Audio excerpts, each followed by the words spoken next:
BRS కి ఉద్యమకారుల ఉసురు తగిలిందని comment చేస్తున్నారు కాంగ్రెస్ ఎమ్మెల్యేలు. ఆస్తుల కోసం అన్నా చెల్లెల మధ్య గొడవ జరుగుతోందన్నారు. దీనికి సంబంధించిన పూర్తి వివరాలని మా ప్రతినిధి హేమ అందిస్తారు.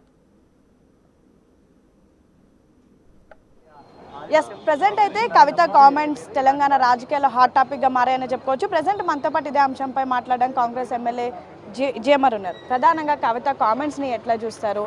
కాంగ్రెస్ ఒక మునిగిపోయిన నావా అంటూ సంచలనమైనటువంటి కామెంట్ చేసింది, ఎలా చూస్తారు? అమ్మ ఒకటి ఆమె టీఆర్ఎస్ అనడం పోయి పాపం కాంగ్రెస్ అన్నట్టుంది. ఆమె కూడా తెలుసు మునిగిపోయిన ఆమె బీఆర్ఎస్ పార్టీ అని. కాంగ్రెస్ పార్టీ గురించి ఆమె ఏదో తప్పుడుగా మాట్లాడినట్టుంది. అయినా కూడా కాంగ్రెస్ పార్టీని విమర్శించే తప్ప టీవీలలో మీరు ఈరోజు క్వశ్చన్ వేస్తుంటే వేయకపోతుంది కదా. సో ప్రతి ఒక్కరు కూడా ఏమైందంటే ఈరోజు బీజేపీ వాళ్ళు కానీ బీఆర్ఎస్ వాళ్ళు ఒకటే పనిగా పెట్టుకున్నారు. కాంగ్రెస్ని విమర్శిస్తే మమ్మల్ని టీవీలలో చూపిస్తారు, పేపర్లలో రాస్తారు. ఎందుకంటే ఇక్కడ మేము పారదర్శకంగా పనిచేస్తున్నాం, ప్రజలు మా వైపు ఉన్నారు, ప్రజలకు మాకు మద్దతు పెద్ద ఎత్తున తెలుపుతా ఉన్నారు. మా ముఖ్యమంత్రి గారు పారదర్శక పాలన అందిస్తూ ఉన్నాడు, ప్రజాపాలన అందిస్తూ ఉన్నాడు.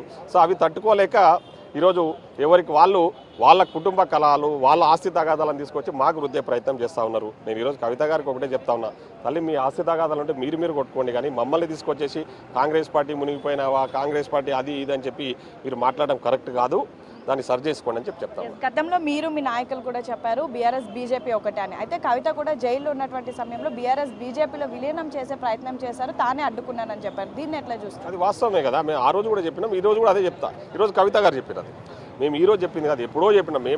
మేము ఈడ కాంగ్రెస్ ప్రభుత్వం ఏర్పడ్డ తర్వాత బీజేపీ బీఆర్ఎస్ ఒకటైనా అంతకుముందు కూడా అదే చెప్పినాం. బీజేపీ బీఆర్ఎస్ అనేది ఎప్పటి నుంచో ఒకటి. ఎందుకంటే వాళ్ళు బీజేపీకి సంబంధించిన ఇప్పుడు ఈరోజు దేశ ప్రధాని నరేంద్ర మోడీ గారి కానివ్వండి, అదేవిధంగా అమిత్ షా గారు ముఖ్యంగా ఎన్నికల ముందు అంటే మేము బీఆర్ఎస్ పార్టీ అధికారంలో ఉన్నప్పుడు చాలా సందర్భాల్లో మీటింగ్ పెట్టి ఇక్కడ ఏం మాట్లాడారు, కాళేశ్వరం కల్వకుట్ల కుటుంబానికి ఏటీఎం లాగా ఉపయోగపడుతుందని చెప్పి అన్న వ్యక్తులు మీ చేతుల్లో కేంద్ర దర్యాప్తు సంస్థలు ఉన్నాయి, సిబిఐ, ఈడీ, ఇన్కమ్ ట్యాక్స్, అదేవిధంగా ఇతరతర దర్యాప్తు సంస్థలతో మీరు ఎందుకు దర్యాప్తు జరిపించలేదు, ఎందుకు యాక్షన్ తీసుకోలేదంటే వీళ్ళని ఆల్రెడీ మీరు లొంగ తీసుకొని ఎప్పుడైనా అవసరమవుతుందనే ఆలోచనతోన వాళ్ళతో కొల్యూడ్ అయిపోయి ఆ విషయాలను కూడా మన పార్లమెంట్ ఎన్నికల్లో బహిర్గతమైనవి. పార్లమెంట్ ఎన్నికలలో ఈరోజు బీజేపీ గెలిచే పరిస్థితి లేదు. ఈరోజు 8 సీట్లు బీజేపీ గెలిచిందంటే ఏ విధంగా గెలిచింది? Only because of BRS party ఓట్లు. బీఆర్ఎస్ వాళ్ళు వాళ్ళతో కొల్యూడ్ అయింది కాబట్టి, బీఆర్ఎస్ వాళ్ళతో కుమ్మక్ అయింది కాబట్టి ఈరోజు బీజేపీ 8 ఎంపీ సీట్లు గెలవగలిగిందని చెప్పేసి అందరికీ తెలిసిన విషయం. అదే ప్రధానంగా కేసీఆర్ చుట్టూ కొన్ని దెయ్యాలు చేరాయి అండ్ కేసీఆర్కి తనకి దూరం పెంచుతున్నాయి, అది కొంతమందికి మాత్రమే లాభం అవుతుంది అని సొంత పార్టీ నేతలను ఉద్దేశించి కవిత మాట్లాడింది. ఒక ఎమ్మెల్యేకి ఎట్లా చూస్తారు సొంత పార్టీ వాళ్ళని? నేను ఏమంటా ఉన్నా, కేసీఆర్ చుట్టూ దయ్యాలు ఉన్నట్టే కేసీఆర్ దయ్యమైనట్టు కదా. ఇప్పుడు దయ్యాలకు నాయకత్వం ఎవరు వహిస్తారు? పెద్ద దయ్యం వహిస్తారు. సో ఆ విధంగా డైరెక్ట్ ఇండైరెక్ట్గా కవిత గారు ఏం చెప్తా ఉన్నారు, ఒక దయ్యం పెద్ద దయ్యం దగ్గర చిన్న దయ్యాలని చేరి ఈ విధంగా చేస్తూ ఉన్నారని. అది అందరికీ ఇప్పుడు మీరు దయ్యాలు భూతాలు అన్నది ప్రజలకు తెలిసిపోయింది కాబట్టి 2023లో మీకు తీర్పు ఇచ్చారు.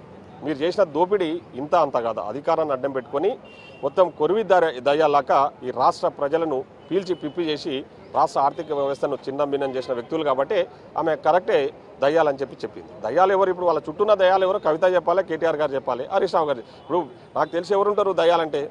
ఇప్పుడు నిన్న హరీష్ రావు గారు కలిసిన ఆయన ఒక దయ్యము, కేటీఆర్ గారు మొన్న కలిసిన ఆయన ఒక దయ్యము. డైరెక్ట్గా పేర్లు చెప్పకుండానే ఆమె చెప్తా ఉంది. సో ఈరోజు దయ్యాలనేది కల్వకుంట్ల కుటుంబంలో బీఆర్ఎస్ పార్టీలో ఉన్న ముఖ్య నాయకులే దయ్యాలన్నది ఆమెకు చెప్పకనే చెప్పింది. సొంత ఇంటి ఆడబిడ్డ పైననే సోషల్ మీడియా వేదికగా దుష్ప్రచారం చేస్తున్నారు, నేను మంచిదాన్ని గాను ఊరుకునే ప్రసక్తే లేదు అంటూ కూడా అన్నారు. ఇది వాళ్ళ సంస్కృతి. ఇప్పుడు కేసీఆర్ గారి పెంపకం ఆ విధంగా ఉంది.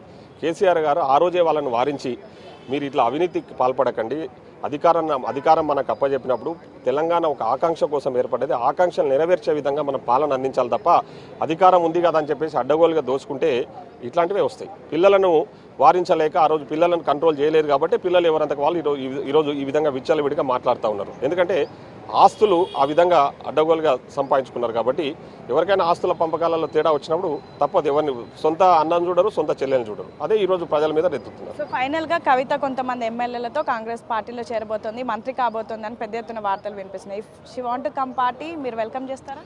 అవినీతి పరులకు కాంగ్రెస్ పార్టీలో చోటు లేదు. Thank you. సో మొత్తానికైతే ప్రజెంట్ బీఆర్ఎస్ పార్టీలో ఇంటర్నల్ డిస్ప్యూట్స్ జరుగుతున్నాయి. దాని కారణంగా బయటకు వచ్చి ఈ విధంగా మాట్లాడుతున్నారు. అండ్ కవిత ఆల్రెడీ సొంత పార్టీ నాయకుల పైననే కామెంట్ చేస్తున్నారు. కేసీఆర్ చుట్టూ దెయ్యాలు చేరాయని చెప్తున్నారు. అంటే కేసీఆర్ ఒక దెయ్యము, తన చుట్టూ ఉన్నటువంటి హరీష్ రావు, కేటీఆర్ కూడా దెయ్యాలి అని అయితే ప్రజెంట్ కాంగ్రెస్ ఎమ్మెల్యే జిఎంఆర్ చెప్తున్నటువంటి పరిస్థితి. వీడియో జర్నలిస్ట్ పరశురామ్తో హేమ, బిగ్ టీవీ.